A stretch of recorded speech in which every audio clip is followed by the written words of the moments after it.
आज हम दस्तक देंगे 140 करोड़ लोगों के मन में वक्फ कानून को लेकर चल रहे प्रश्न पर। सवाल यह कि वक्फ कानून पर सुप्रीम कोर्ट के आज के आदेश का मतलब क्या है, क्योंकि वक्फ कानून के पक्ष और विपक्ष में वक्फ कानून के विपक्ष में सुप्रीम कोर्ट पहुंचे दोनों पक्ष आदेश को अपनी अपनी जीत बता रहे हैं। और यही कारण है कि वक्फ बोर्ड में गैर मुसलमानों की एंट्री और वक्फ बाय यूजर पर सुप्रीम कोर्ट की तरफ से केंद्र सरकार के जवाब आने तक लगाई गई 7 दिन की रोक को लेकर बहुत सारे लोगों के मन में कंफ्यूजन है। तो आज दस्तक में वक्फ कानून को लेकर सुप्रीम कोर्ट के एक्शन को लेकर आपका हम एक एक कंफ्यूजन दूर करेंगे, क्योंकि दावों से इतर सुप्रीम कोर्ट की तरफ से आज उठाए गए एक एक कदम का एक लाइन में सारांश यही है कि सरकार को झटका लगा है और वक्फ कानून को कुछ समय के लिए ही सही लेकिन अटक गया है। बीते दिन सुप्रीम कोर्ट में केंद्र सरकार की तरफ से अंतरिम आदेश जारी करने से पहले उनकी दलील सुनने की अपील की गई है। कोर्ट ने केंद्र सरकार की अपील को सुनते हुए अंतरिम आदेश पारित नहीं किया। आज सुनवाई के दौरान एक बार फिर वक्फ कानून के अंतरिम आदेश से पहले विवाद के मुद्दों पर विस्तार से सुनवाई की दलील पेश की, जवाब देने के लिए 1 हफ्ते की मोहलत मांगी। एक बार फिर सुप्रीम कोर्ट ने अंतरिम आदेश की तारीख आगे बढ़ा दी, लेकिन वक्फ बोर्ड में गैर मुस्लिमों की एंट्री और वक्फ बाय यूजर संपत्तियों में किसी तरह के बदलाव पर केंद्र का जवाब आने तक रोक लगा दी। यानी सुप्रीम कोर्ट की तरफ से केंद्र को जवाब देने का मौका दिया गया, लेकिन अंतरिम आदेश से पहले याचिकाकर्ताओं के मन में वक्फ कानून को लेकर जो डर बैठा था उसे दूर करने का रास्ता दिखा दिया। सुप्रीम कोर्ट ने 2 बड़ी राहतें दी हैं। एक राहत तो यह है कि कोई भी वक्फ डिक्लेयर्ड, नोटिफाइड, रजिस्टर्ड या वक्फ बाय यूजर, वो उसमें कोई इंटरफेरेंस या कानून नहीं करेगा, उन वक्फ पे कोई इस कानून का इफेक्ट नहीं होगा अगले आदेश तक।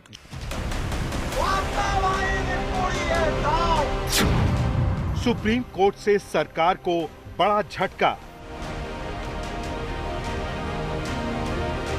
सुनवाई के फेर में वक्फ कानून अटका।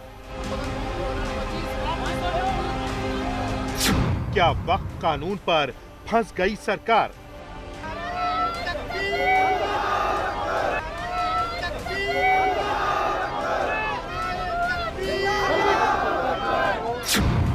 क्या संसद से पास कानून पर रोक लगेगी? 5 मई को होगी सुनवाई, सरकार घबराई। वक्फ कानून पर आज सुप्रीम कोर्ट में क्या हुआ, 5 मई को सुप्रीम सुनवाई में क्या होगा, आपको थोड़ी देर में बताएंगे। लेकिन उससे पहले वक्फ कानून की सुप्रीम सुनवाई से पहले और सुनवाई के बीच आए कुछ बड़े बयानों को बहुत गौर से सुनना चाहिए। एक तरफ सरकार वक्फ कानून में किए गए संशोधनों को संविधान से मिले विधान के मुताबिक किए गए बदलाव बता रही है, लेकिन सुनवाई से पहले ही अल्पसंख्यक मंत्रालय के केंद्रीय मंत्री का सुप्रीम कोर्ट को लेकर एक बड़ा बयान आता है। मुझे पूरा भरोसा है कि सुप्रीम कोर्ट विधायी मामले में दखल नहीं देगा। हमें एक दूसरे का सम्मान करना चाहिए। अगर कल सरकार न्यायपालिका में दखल देती है तो अच्छा नहीं होगा। शक्तियों का बंटवारा अच्छी तरह से परिभाषित है। मैं तो परेशान हो गया। केंद्रीय मंत्री न्यायपालिका और कार्यपालिका की शक्तियों को याद दिलाते हैं तो वक्त पर बनी जेपीसी के अध्यक्ष रहे जगदम्बिका पाल सुप्रीम सुनवाई के अंतरिम आदेश से पहले ही वक्फ कानून पर अपना फैसला सुनाते हुए बड़ा ऐलान करते हैं। मैं कहता हूँ एक सवाल ये कर दें कि जो अगर कहीं भी धार्मिक स्वतंत्रता में हस्तक्षेप करता है तो मैं सांसद से इस्तीफा दे दूंगा। यही नहीं, जिस वक्त वक्फ कानून पर सुप्रीम कोर्ट में मामला लंबित है, इसी दौरान एक दूसरे मामले को लेकर देश के उपराष्ट्रपति का सुप्रीम कोर्ट की शक्तियों को लेकर एक बड़ा बयान आया। We cannot have situation where you direct President of India, and on what basis? Article 142 has become a nuclear missile against democratic forces. available to judiciary 24/7. पहले केंद्रीय मंत्री फिर उपराष्ट्रपति की सुप्रीम कोर्ट पर टिप्पणियां आई, लेकिन सुप्रीम कोर्ट का रुख संविधान और वक्फ कानून के सवाल पर एकदम स्पष्ट है। अगर संसद से बने किसी कानून की संवैधानिक वैधता पर प्रश्न चिन्ह लगेगा तो संविधान की कसौटी पर कानून को कसा जाएगा, वो भी संविधान से मिली शक्तियों के विधान से। सरकार पूरी कोशिश करेगी कि सुप्रीम कोर्ट का ये अंतरिम आदेश अंतिम आदेश ना बने। अगर ऐसा नहीं होता है तो ऐसा ही होगा कि ये कानून की इमारत जिसके नीचे की नींव हिला दी गई हो या हटा दी गई हो और इमारत बनाए रखने को कहा गया हो। कैमरामैन अजय सिन्हा के साथ संजय शर्मा, दिल्ली, आज तक। वक्फ कानून पर सुप्रीम कोर्ट ने रोक नहीं लगाई है, ये सच है। सुप्रीम कोर्ट ने यह भी माना है कि वक्फ के नए कानून में कई सारी अच्छाइयां भी हैं, लेकिन वक्फ कानून के 2 बदलाव पर सुप्रीम कोर्ट का रुख बहुत सख्त है। पहला, वक्फ के बाई यूजर के प्रावधान को हटाने पर, और दूसरा, वक्फ बोर्ड में गैर मुसलमानों की एंट्री पर। अब इन्हीं 2 मुद्दों पर 5 मई को सुप्रीम कोर्ट का अंतरिम ऑर्डर आएगा। लेकिन आज सुप्रीम कोर्ट में क्या क्या हुआ, आइए हम आपको बताते हैं। आज सॉलिसिटर जनरल तुषार मेहता ने बहस शुरू करते हुए कहा, आपने जो प्रश्न पूछा उस पर कल रात हमने बहुत सारा काम किया, लेकिन मुद्दा ऐसा नहीं कि कोई सेक्शन को देखकर उस पर निर्णय किया जाए। इसके लिए पूरे कानून और इतिहास को भी हमें देखना होगा। कई सुझावों पर गौर करके ये कानून पारित हुआ है। सुप्रीम कोर्ट के आदेश का बहुत बड़ा प्रभाव पड़ेगा। अगर कोई आदेश पारित होता है तो हमें 1 सप्ताह का समय दीजिए। जवाब दाखिल करने के लिए 1 सप्ताह का समय हमें चाहिए। और केंद्र सरकार के वकील तुषार मेहता की दलील पर सुप्रीम कोर्ट ने कहा, हमारे सामने एक ऐसी परिस्थिति है, हम कोई भी ऐसी परिस्थिति नहीं चाहते जो किसी भी तरह से प्रभावित करे। हम बस चाहते हैं कि दूसरा पक्ष भी प्रभावित न हो। और इसके जवाब में तुषार मेहता सरकार के वकील ने कहा कि अगर आप वक्फ बाई यूजर को लेकर भी कुछ कहना चाहते हैं तो उसे लेकर भी हमारा पक्ष सुनिए। मैं इस बात को कह रहा हूं कि 1 सप्ताह में कोई भी नियुक्ति नहीं होगी। इस पर फिर सुप्रीम कोर्ट ने कहा, हम नहीं चाहते कि पोजीशन बदले। आप इस बात का हमें विश्वास दीजिए कि आप नई नियुक्ति नहीं करेंगे संशोधित कानून के अनुसार। तो सॉलिसिटर जनरल ने जवाब देते हुए ये कहा कि 1 हफ्ते में कुछ भी नहीं बदलेगा। इस बात को मैं रिकॉर्ड पर कहता हूं, ये महत्वपूर्ण था। और इसके बाद सुप्रीम कोर्ट ने वक्फ कानून को लेकर बड़ी बात कही। 7 दिनों के अंदर केंद्र सरकार को अपना जवाब दाखिल करना होगा। सरकार ने अदालत को यह आश्वासन दिया है कि धारा 9 और धारा 14 के तहत परिषद और बोर्ड में कोई भी नियुक्ति हम नहीं करेंगे अगली सुनवाई तक। वक्फ जिसमें पहले से पंजीकृत या अधिसूचना द्वारा वक्फ शामिल है, उसे रद्द भी नहीं किया जाएगा।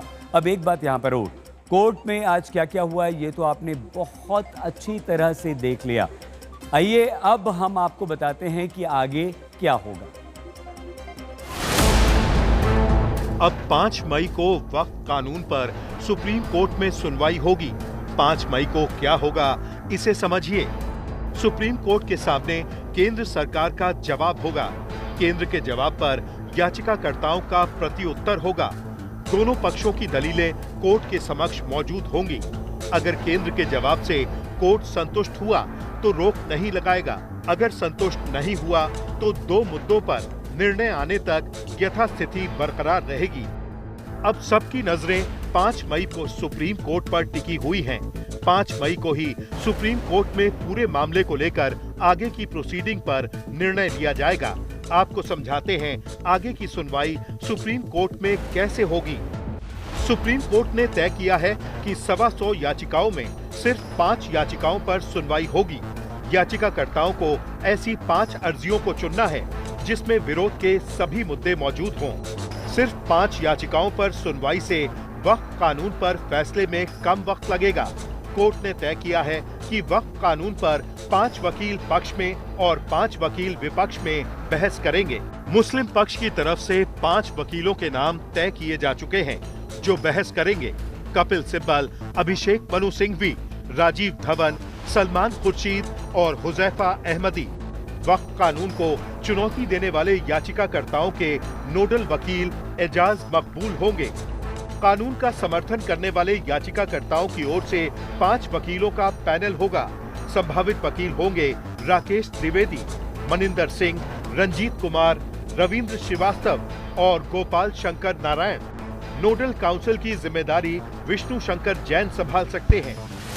वक्फ मामले पर सुप्रीम कोर्ट में 5 मई से शुरू होने वाले हफ्ते में होने वाली सुनवाई ज्यादा शीघ्र, सुचारू और स्पष्ट होगी, क्योंकि कोर्ट ने कई एहतियाती उपाय कर दिए हैं। कोर्ट ने कह दिया है कि दोनों तरफ के 5 वकील, लीडिंग 5 याचिकाएं होंगी और जिनमें 5-5 वकील होंगे, ताकि सारे मुद्दों को कवर किया जा सके और सभी लोगों की आवाज इनकी आवाज में आ सके, जिससे कि कोर्ट को इस गंभीर और बड़े विस्तृत फैले हुए पेचीदा मुद्दे को हल करने में काफी आसानी हो, यानी न्याय शीघ्र भी हो, स्पष्ट भी हो और सुचारू भी। वक्फ कानून के पक्ष और विपक्ष दोनों पक्षकारों को सुप्रीम कोर्ट सुनेगा। सुनवाई पूरी होने के बाद वक्फ कानून को लेकर फाइनल फैसला आएगा, यानी वक्फ कानून को लेकर लंबी लड़ाई चलने वाली है। हालांकि वक्फ संशोधन कानून के पक्ष में पेश हुए वकील मानते हैं कि फाइनल फैसला उनके पक्ष में आएगा, क्योंकि कानून को चुनौती देने वालों ने सुप्रीम कोर्ट से रोक लगाने की मांग की थी, लेकिन सुप्रीम कोर्ट ने वक्फ संशोधन कानून पर रोक लगाने से इनकार कर दिया है। कानून के कुछ प्रावधानों को लेकर सुप्रीम कोर्ट ने सवाल उठाए हैं, लेकिन उन सवालों पर सरकार का जवाब दाखिल होने के बाद पूरा केस शीशे की तरह साफ हो जाएगा।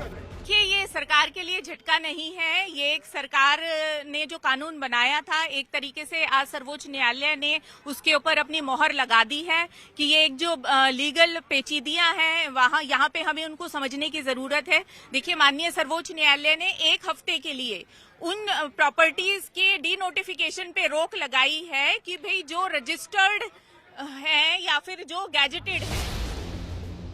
वक्फ संशोधन कानून के पक्ष में खड़े लोगों के अपने दावे हैं, लेकिन कानून के कुछ प्रावधान सवालों के घेरे में हैं। सुप्रीम कोर्ट सुनवाई के बाद वक्फ बाय यूजर और वक्फ बोर्ड में गैर मुस्लिमों की एंट्री पर फैसला सुनाएगा। अब वक्फ कानून को लेकर गेम सुप्रीम कोर्ट के पाले में है। देखना यही है कि वक्फ संशोधन कानून की लड़ाई में किसे जीत मिलती है। संजय शर्मा, दिल्ली, आज तक।